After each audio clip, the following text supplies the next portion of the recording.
வணக்கம். இந்த ஆய்வு பயணத்துக்கு உங்களை வரவேற்கிறோம். இன்னைக்கு நாம புள்ளியியல், அதாவது ஸ்டாட்டிஸ்டிக்ஸ் உலகத்துக்குள்ள கொஞ்சம் எட்டி பார்க்க போறோம். உங்ககிட்ட இருக்கிற புள்ளியியல் நுண்ணறிவு வகுப்பு 1 குறிப்புகள் தான் நமக்கு இப்போதைக்கு வழிகாட்டி. ஆமா. வெறும் டெஃபினிஷன் மட்டும் இல்லாம, டேட்டானா என்ன, அதை எப்படி புரிஞ்சுக்கிறது, அப்புறம் டேபிள்ஸ், சார்ட்ஸ் வச்சு எப்படி சொல்றது, இது ஏன் முக்கியம்னு கொஞ்சம் ஆழமா பேசலாம். ஆமா, புள்ளியல்னா வெறும் நம்பர்ஸ் மட்டும் இல்ல, நம்மள சுத்தி இருக்கிற தகவல்களை ஒரு அர்த்தமுள்ளதா மாத்துற ஒரு முறை இது. டேட்டா சேகரிக்கிறதுல ஆரம்பிச்சு அதை விளக்குற வரைக்கும் நிறைய ஸ்டெப்ஸ் இருக்கு. இது முடிவெடுக்கிறதுக்கு ஒரு பவர்ஃபுல் டூல். சரி, அந்த ப்ராசஸை கொஞ்சம் பார்க்கலாமா? படிக்கிற பழக்கம் எக்ஸாம் மார்க்க பாதிக்குதான்னு தெரிஞ்சுக்கணும்னா முதல்ல டேட்டா சேகரிக்கணும் இல்லையா? அது ஃபர்ஸ்ட் ஸ்டெப், கரெக்ட். அடுத்ததா அந்த டேட்டாவை அனலைஸ் பண்ணணும். அதாவது அதை க்ளீன் பண்ணி ஒழுங்குபடுத்தி மீடியன் மாதிரி சிம்பிளான விஷயங்களை கணக்கிடணும். அப்புறம் நாம கண்டுபிடிச்சது சார்ட்ஸ், டேபிள்ஸ் மூலமா மத்தவங்களுக்கு புரியுற மாதிரி காட்டணும். ஓஹோ. ஃபைனலா அந்த டேட்டா என்ன சொல்ல வருதுன்னு விளக்கணும், ஒரு தொடர்பு இருக்கா இல்லையான்னு. இது எங்கெல்லாம் பயன்படுதுன்னு பார்த்தா ரொம்ப ஆச்சரியமா இருக்கு. வெதர் ஃபோர்காஸ்ட், ஸ்போர்ட்ஸ் ரிசல்ட்ஸ் இதெல்லாம் ஓகே, ஆனா பிசினஸ்ல இதோட தாக்கம் பயங்கரம். ஆமா. அமேசான், நெட்ஃபிளிக்ஸ் கஸ்டமர் விருப்பங்களை தெரிஞ்சுக்கிறதுலேருந்து பேங்க்ஸ் மோசடியை கண்டுபிடிக்கிற வரைக்கும் நிறைய உதாரணங்கள் இருக்கு. இங்கே முக்கியமான விஷயம் என்னன்னா, இது எல்லாமே டேட்டாவை புரிஞ்சுக்கிறத பொறுத்தது. உதாரணமா நெட்ஃபிளிக்ஸ் நீங்க பார்த்த ஹிஸ்டரிய வச்சு உங்கள மாதிரி டேஸ்ட் உள்ள மத்தவங்க டேட்டாவோட ஒப்பிட்டு உங்களுக்கான ரெக்கமெண்டேஷன்ஸ் கொடுக்குது. ஆமா ஆமா. இது வெறும் நம்பர்ஸ் இல்ல, இது நடத்தைய பத்தின ஒரு நுண்ணறிவு.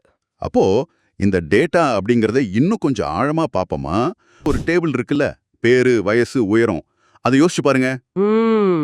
அதுல ஒவ்வொருத்தரும் ஒரு கூறு, எலிமெண்ட், வயசு, உயரம் மாதிரி விஷயங்கள், மாறிகள், வேரியபிள்ஸ், ஒரு நபரோட குறிப்பிட்ட அளவீடுகள், ஒரு கவனிப்பு, அப்சர்வேஷன், இதெல்லாம் சேர்ந்தது தான் ஒரு டேட்டா செட். இந்த டேட்டாவை 2 முக்கியமான வகையா பிரிக்கலாம்.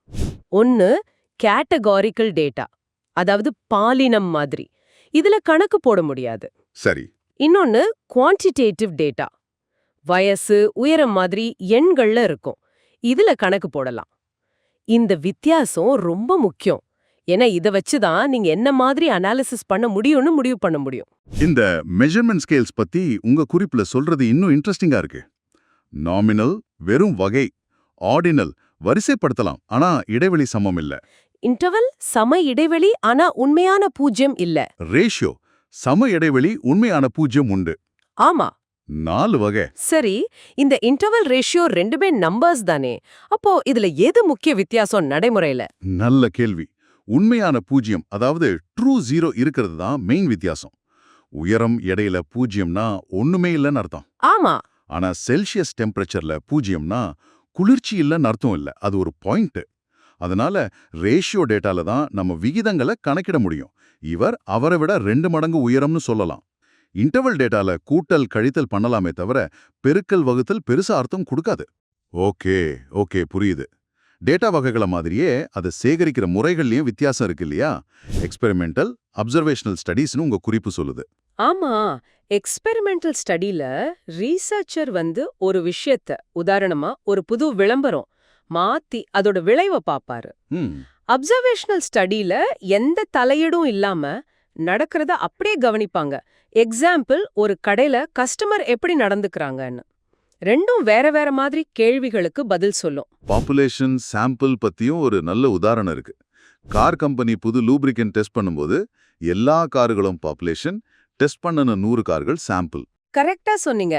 நடைமுறையில முழு பாப்புலேஷனையும் டெஸ்ட் பண்றது ரொம்ப கஷ்டம், சில சமயம் முடியாது. அதனால ஒரு சாம்பிள் எடுத்து அதோட ரிசல்ட்டை வச்சு மொத்த பாப்புலேஷன் பத்தி ஒரு அனுமானத்துக்கு வருவோம். இதுதான் ஸ்டாட்டிஸ்டிக்கல் இன்ஃபரன்ஸ். சரி சரி.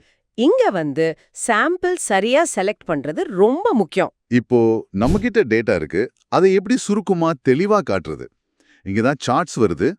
கேட்டகாரிக்கல் டேட்டாக்கு, அதாவது மொபைல் பிராண்ட்ஸ் மாதிரி விஷயங்களுக்கு உங்க குறிப்புல பார் சார்ட் இல்ல பை சார்ட் யூஸ் பண்ண சொல்றாங்க. ஆமா, அத எத்தனை தடவை வருது இல்ல சதவீதத்தை காட்டும். குவான்டிடேட்டிவ் டேட்டாக்கு, அதாவது ஒரு வேலையை முடிக்க எத்தனை நாள் ஆச்சுன்ற மாதிரி தொடர்ச்சியான எண்களுக்கு ஹிஸ்டோகிராம் ரொம்ப யூஸ்ஃபுல். ஹிஸ்டோகிராம்? ஆமா, அது பார்க்க பார் சார்ட் மாதிரி இருந்தாலும் தொடர்ச்சியான இடைவெளிகளை காட்டுறதால அது வேற. அதோட ஷேப், அதாவது சிமெட்ரிக்கலா இருக்கா இல்ல ஒரு பக்கம் சாஞ்சிருக்கா, இதெல்லாம் டேட்டா எப்படி பரவி இருக்குன்னு நிறைய சொல்லும். ஓஹோ, 2 வேரியபிள்களுக்கு நடுவுல இருக்கிற உறவை பார்க்க ஸ்கேட்டர் டயக்ராம் யூஸ் ஆகும்னு குறிப்புல இருக்கு.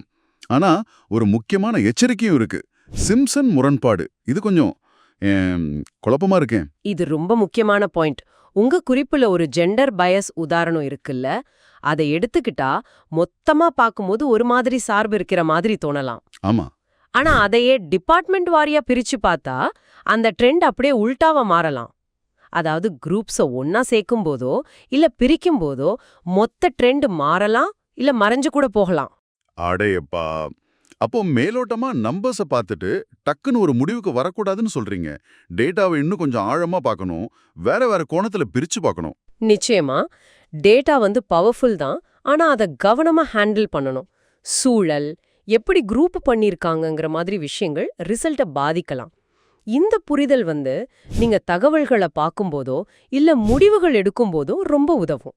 ஆக இன்னைக்கு நாம புள்ளிகளோட அடிப்படை மொழி, டேட்டா வகைகள், அளவீடுகள், அப்புறம் அது எப்படி சார்ட்ஸ், டேபிள்ஸ்ல காட்டுறது, கடைசியா சிம்ப்சன் முரண்பாடு மாதிரி கவனிக்க வேண்டிய விஷயங்கள் பத்தி பேசணும். கரெக்ட். இந்த புரிதல் நம்ம டெய்லி லைஃப்ல நம்ம பார்க்குற நியூஸ்ல இருந்து எடுக்கிற முடிவுகள் வரைக்கும் ஒரு தாக்கத்தை ஏற்படுத்தும்னு நினைக்கிறேன். நிச்சயமா. இந்த புள்ளியியல் கருவிகள் வெறும் நம்பர்ஸ் இல்ல, அவை நம்ம சிந்தனைக்கான கருவிகள். தகவல்களை சரியா பகுப்பாய்ந்து நல்ல முடிவுகளை எடுக்க உதவும். சிம்ப்சன் முரண்பாடு பத்தி பேசணும் இல்லையா? அதை வச்சு கொஞ்சம் யோசிச்சு பாருங்களேன். இனிமே நீங்க ஒரு ஒருங்கிணைந்த சராசரி அல்லது சதவீதத்தை பார்க்கும்போது, சரி இதுக்கு பின்னாடி என்ன இருக்கு, இதை வேற எப்படி பிரிச்சு பார்க்கலாம் அப்படின்னு ஒரு கேள்வி கேட்பீங்களா? எந்த விவரங்கள் இந்த மொத்த எண்ணுக்கு பின்னாடி ஒளிஞ்சிருக்கலான்னு கொஞ்சம் யோசிப்பீங்களா? இந்த ஆய்வு பயணத்துல எங்களோட இணைஞ்சதுக்கு ரொம்ப நன்றி.